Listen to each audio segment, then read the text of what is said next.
I'm Ian McGarry, personal trainer for RPM, and I'm going to give you some quick tips on time-saving workouts for very busy people. So the first tip I have for you is to try to compact your workout, is to do giant sets. It's a very, very simple way of getting a workout done in a short time, but covers an awful lot of muscle groups.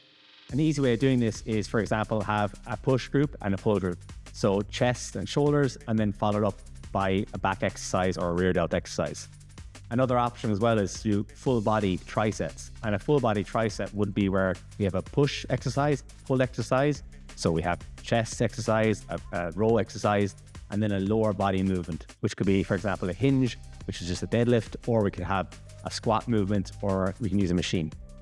So that's a really simple way of getting your volume condensed. Another really, really easy way of doing it is to try to up the volume total. So this means we're going to do a lighter workout with higher reps and a short rest period. It's a very, very simple way of getting more volume in a session in a short time.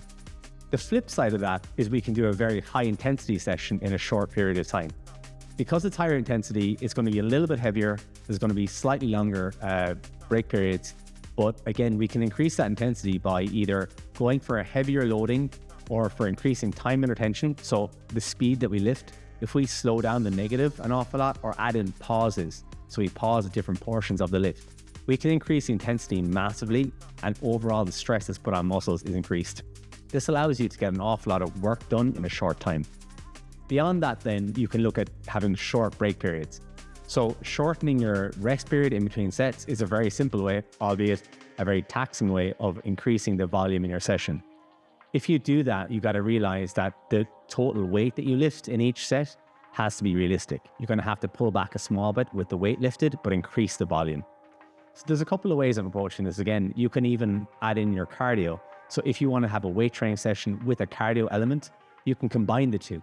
So look to do free weight exercises where you have to have stability, exercises where you have to have motion at the same time as lifting your weights, rather than having separate workouts for your weight training and separate workouts for your cardio. Combine the two.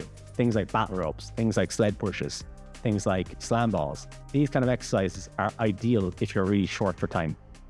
I hope you found these tips useful, and hope you can fit these workouts in your busy schedule. I'm Ian McGarry for RPM.